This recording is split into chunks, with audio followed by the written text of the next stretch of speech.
Good afternoon, beautiful women within the temple group. Hello, YouTube followers. I hope everyone is doing absolutely amazingly well. I hope you're having a nice weekend. Today I'm coming to you with a topic that was given to me this morning as I was walking my dog, and I was actually paying a close attention to the energetics within me and the thinking dynamics within me, and I was tapping still into the parts of me that I haven't fully integrated, and I'm talking here about the shadow integration. And as I was walking and connecting with Jay, with Yeshua, we had this very important conversation where he once again reminded me that in order to actually experience the true love for oneself, not the synthetic love, the love that we call when we, for example, are buying ourselves nice things, or when we are preaching positive affirmations in front of the mirror, but we don't really feel it with our hearts. In fact, we may actually feel that our hearts are closed. There is a lot of us who feel that our heart spaces are blocked. And if you feel this way, it means you haven't really tapped into the self-love yet. And there is a very big mistake that a lot of us are doing, especially after jeopardizing ourselves onto the spiritual path, and everyone aiming for this light, this contact with light, this experience of light, this experience of God within us. But unfortunately, only through complete and very deep shadow integration work, we can actually very honestly and authentically, being authentic with yourself, we can step into that true self-love. Now, last year I did an event for youth for I think 5 days or maybe even longer about the self-love, and we did some work with the Holy Spirit.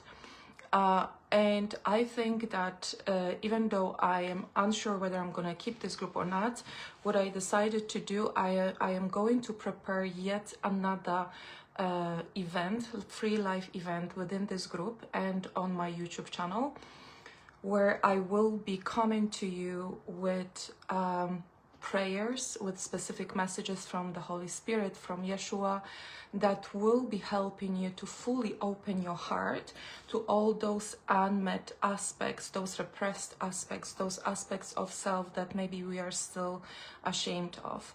We will be going through a deep and radical acceptance for all those aspects and full self-forgiveness. And I decided to this time include the prayers because if I'm being honest, I didn't really pray.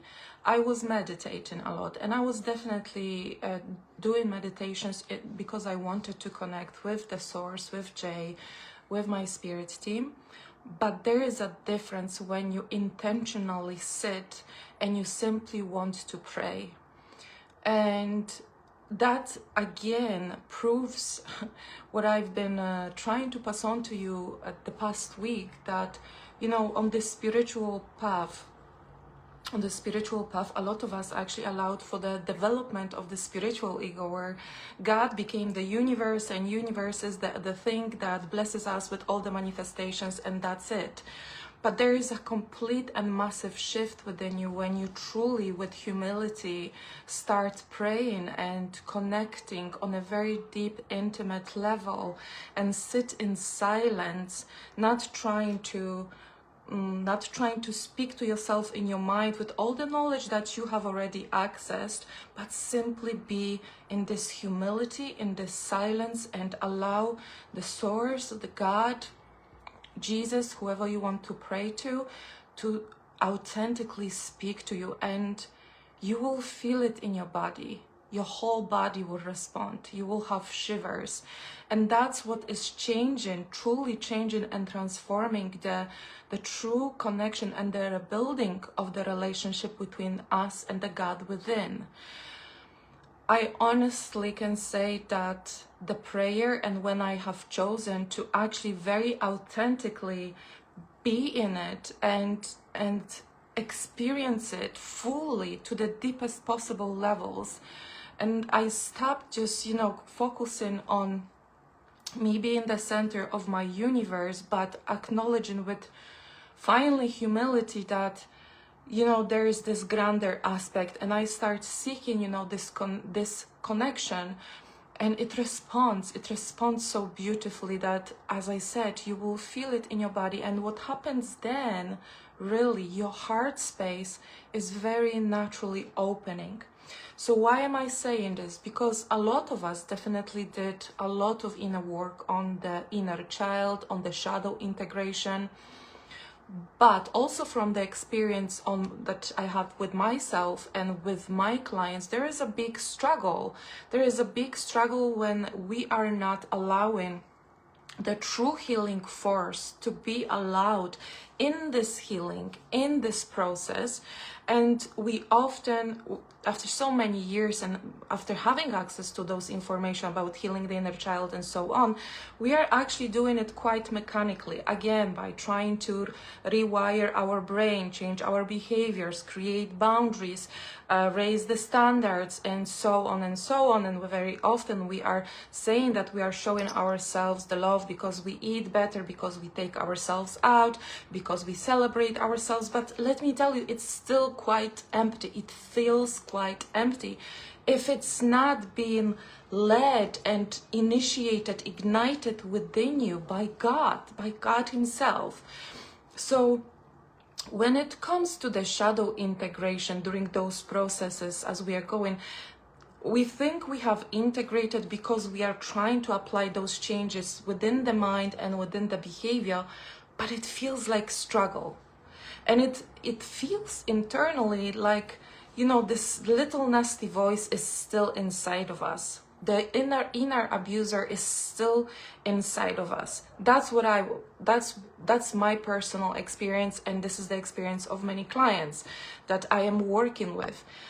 So what I then experience within me when I truly just start to feel like it is impossible to heal my inner child and fully integrate this shadow, because it just feels that, the ego that is now sourcing its power through the shadow, through the inner victim, is really becoming so abusive. So I have this victim and abuser kind of conflict inside of me, and I didn't know how to get out of it until I realized, that I'm not alone with it.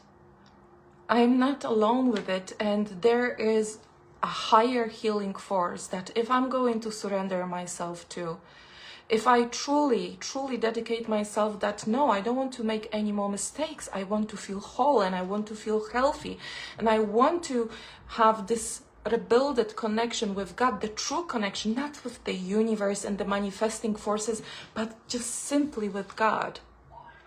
And that's what starts to truly open your heart to compassion. That's when somehow with great ease you look at all those repressed parts of yourself with so much love. And there is no more shaming, because we can be very criticizing towards ourselves. And with this whole run after the light, and especially also that in our childhood we developed great hunger for being perfect. We developed this idea that we need to be perfect very often because we somehow been shown, and or we decided to believe based on the experiences we had, that we are not enough to be loved, that we are not good enough to deserve the love. And we kind of came up with this light bulb idea that if I will be perfect, if I'm gonna self-sacrifice the whole true self, if I'm going to repress my true feelings, my emotions, and I'm not going to upset anyone, then maybe eventually I will deserve the love. And this is something that is very obviously toxic, and I am still observing that within the spiritual communities where we are aiming and trying to reach for this, awakening, massive enlightenment, perfection, just so we can deserve God. But we deserve God all the time, regardless of where we are. We know it, and now we need to embody it, and we need to bring it in, because without it, we will never get to that stage of true enlightenment and true awakening and true unity with God. And as I was discussing all those things with Jay this morning, he reminded me about very, very, important thing, even on the energetic level, from the perspective of the quantum physics. When we are not transforming our inner victim, and in the same time, there is this development of inner abuser. I'm going to explain this dynamic, how it's being created within us in a moment. When we are not integrating this, we are constantly trying to repress it.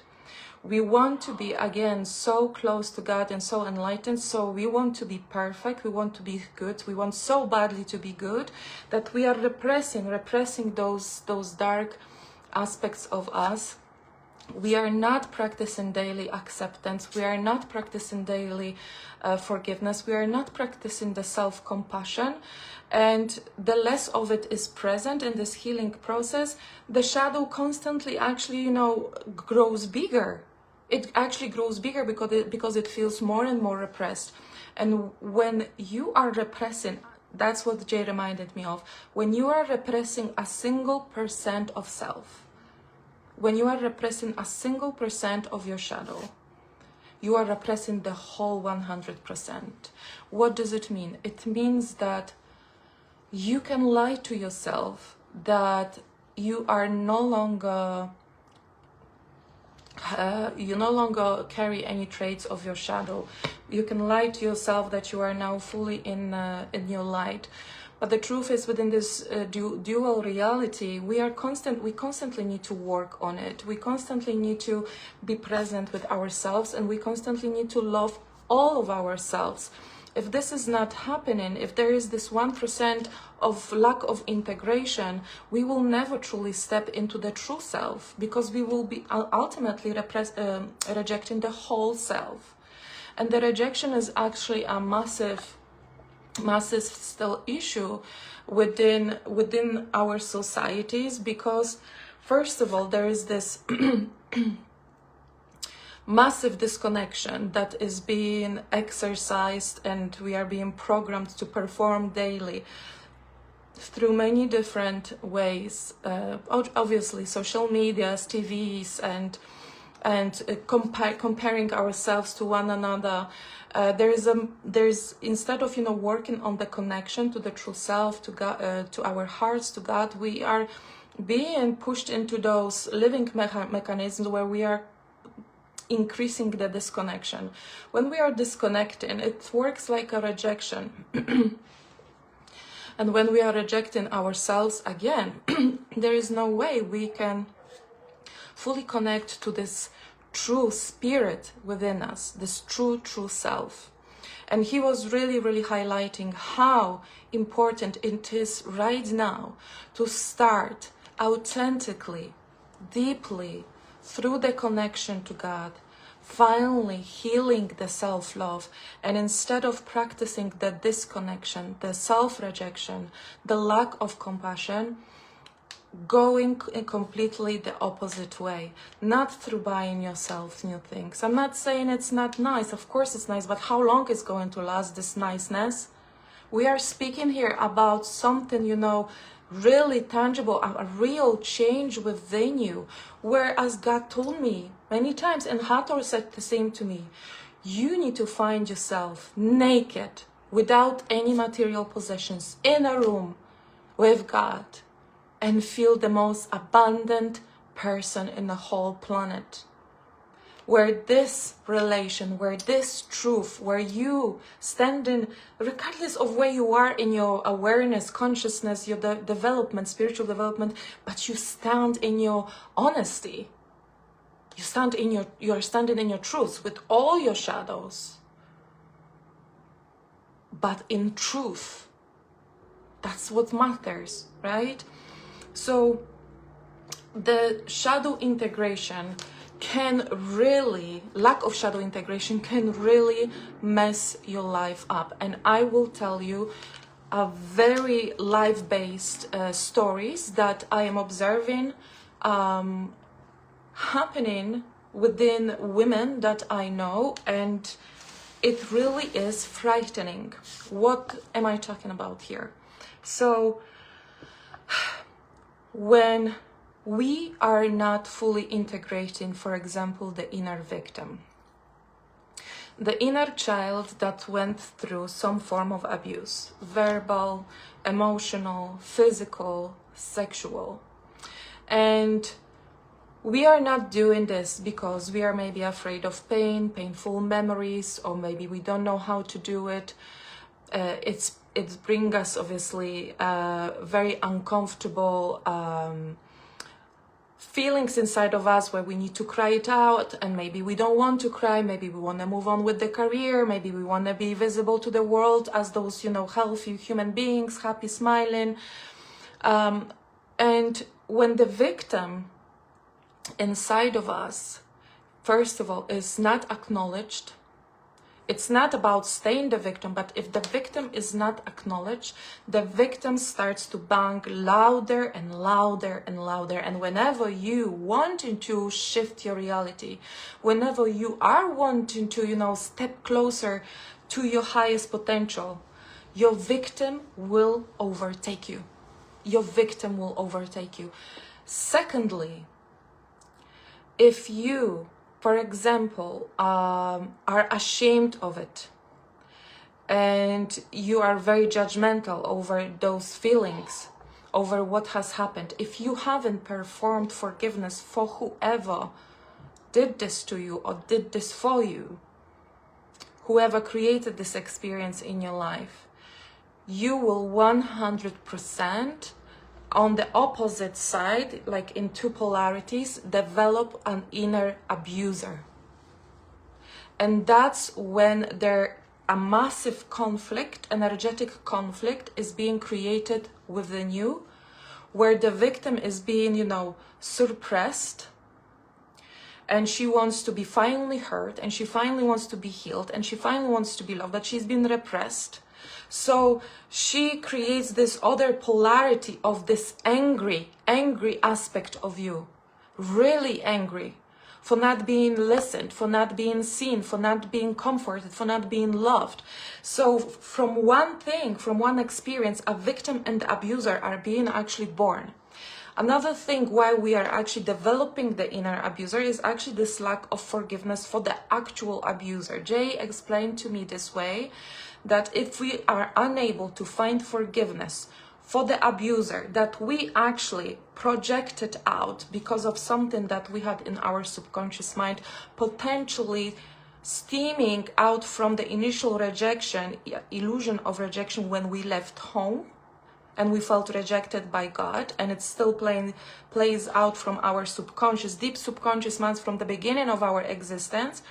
When we are not forgiving the abuser, we will become the abuser, because that's how this universe works. So we can feel the guilt and the shame of the abuser as well, and we can finally release it and forgive it. So that's how it works. Now, what happens when we have unattended victim and abuser fighting inside? It's a massive mental chaos. And I'm saying this because from everywhere, maybe not everywhere, but from multiple sources, I'm hearing that people who are extremely aware spiritually suddenly are being, for example, diagnosed with bipolar disorder. Never had that before. There was never, anything that would suggest that they may have this kind of issue. But they are being diagnosed with bipolar disorder. Why? Because those two aspects, see, that victim and the abuser, without this integration, they are finally becoming so loud through our thoughts, through our behaviors, self-aggression, self-punishment, self-judgment, and everything else. And then poor me, I am a victim to my life, that we are really, starting to to experience, you know, like two different persons in one body.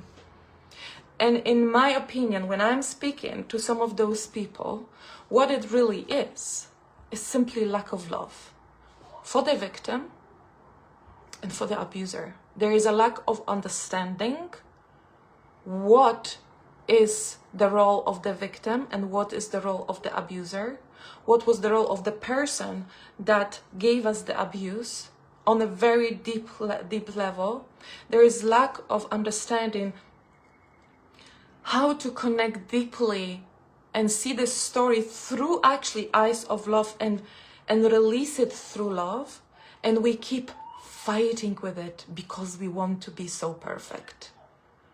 Because we want to be closer to God. We will not be closer to God by not living the truth. God sees us perfect, regardless of where we are. Always, because our spirit is always pure, always perfect. We are miraculous creations of God. But we are building our self-perception based on the experiences we went through. And we are obviously building very often the distorted perception of self. And we are now describing ourselves on many different levels with the frequency either of the victim or the abuser. Or when we are repressing the abuser, no, there's no abuser in me. This abuser will finally also ejaculate somewhere in our life down the path and will create a massive chaos.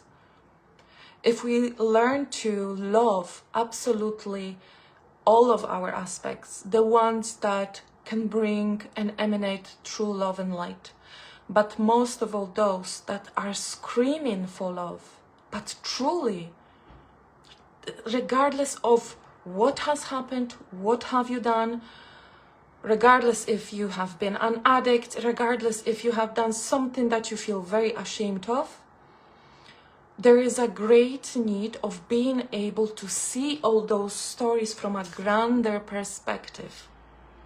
Grander perspective. There is a great need, and I've been doing many lives about that, to be able to see the events of in our life through the eyes of the soul, through the eyes of love, versus the eyes of ego. And when we had this very, very profound, important as always, conversation, I thought, you know what,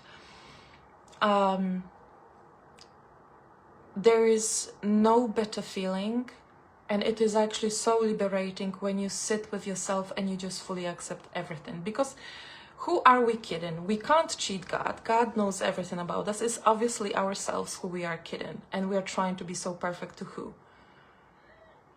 It doesn't make sense. But there is such a great release and calm when you sit with yourself and just say, I accept everything. And I thought, why don't we come back and redo the self-love event once more?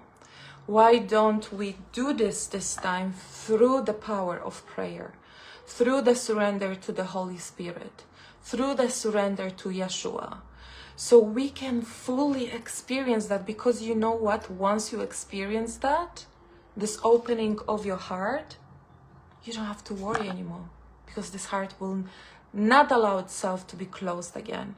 When you will feel the true love, not in the form of a donut or a nice cake or nice dress, but you will feel the raw love, and then you find that sea of compassion inside of you. You find that ocean of understanding and forgiveness, and ocean of love for yourself.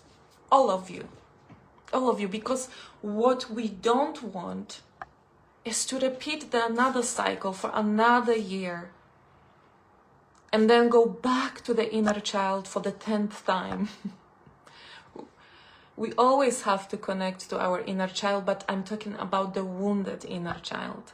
And lastly, we spoke a lot about, the full surrender, and the last broadcast I shared with you what happens within the within the external matrix, when we are choosing to surrender to God, that the enemy will try to take us down. And what will the enemy do? Well, the enemy will reach into all those repressed aspects, the victim, the abuser, everything that hasn't been integrated, everything that hasn't been showered with love within us, and will use it against us. It will use your unprocessed emotions, sadness, rejection, abandonment, low self-esteem, self-worthiness, and so on, shame and guilt of the inner abuser, and it will try to tear you down emotionally. It will create really abusive thoughts or really conflicting thoughts, really sad thoughts, absolutely everything that can be used against you. But when you are standing firmly in your self-acceptance, when you are standing firmly, so I messed up in the past. It was just an experience, a learning experience. And God sees me, God knows everything, and I know everything, and I'm not hiding everything. Then the enemy can't do anything to you. Jesus is teaching that the first step to dissolve any fears is to simply stand in your truth, is to acknowledge and accept everything, and accept that there may be also consequences to the past, behaviors and things like that. When you are standing in your truth, when you are not lying to yourself, and when you are accepting everything because you see why certain things had to play out in your life, because you know that, oh my goodness, I came here with so many things that I truly, out of love, wanted to transmute from my lineage for the future generations. And yes, it's not easy. And yes, I made the same mistakes several times, but I am accepting that. I see that. And I'm okay with that, because I choose to see this through the eyes of compassion, and I'm choosing to listen. How else can I, resolve this dynamic? How else can I see this through the eyes of love? How I can go deeper with my forgiveness? And I am seeking God in everything. So when you are seeking, there's nothing you should be afraid of, as long as you are standing in your truth. Nothing, and they can't take you down. So what I'm going to do, I'm going to sit today and I'm going to prepare. So I'm thinking about preparing, I was thinking about preparing 2 events, but perhaps I'm going to merge that into one, because I would really want us to focus on dissolving any masks, stepping into that full acceptance, stepping into that true love, allowing God to play the most important part in this healing process. And also I wanted to do an event, Walking with Yeshua, that initially I wanted to dedicate to strengthen our faith and trust in God. But I think we can merge that, and I think, surrendering our wounds, surrendering our pain, surrendering this shame and everything else to God, and working with God through those processes is nothing else than rebuilding that trust and that relationship. So I am going to make a post in the group, and I'm going to make a post on my Facebook and on the YouTube. But I also need to find out how to stream into multiple directions, so I don't need to repost in the form of YouTube recordings. If you know any platforms where I can stream into multiple destinations, including the Facebook group, because that has changed recently, you can't really do that from StreamYard, for example, or any other platforms, and to Facebook, that would be very, very much appreciated. And with this, I wanted to wish you a beautiful weekend. Maybe you will sit with yourself in your honesty, in your truth, and start praying. I don't know, it's up to you, but I really do hope for all of us to have that living, that alive connection to yourself that is truthful, to God, every single day. Because when you have that, nothing else matters, really. Nothing else matters. And I think it's exactly what James meant when he said, seek first the kingdom of God within you, and the rest will be added to it. So, sending you all a lot of love, and I will see you very, very soon. Have a beautiful day.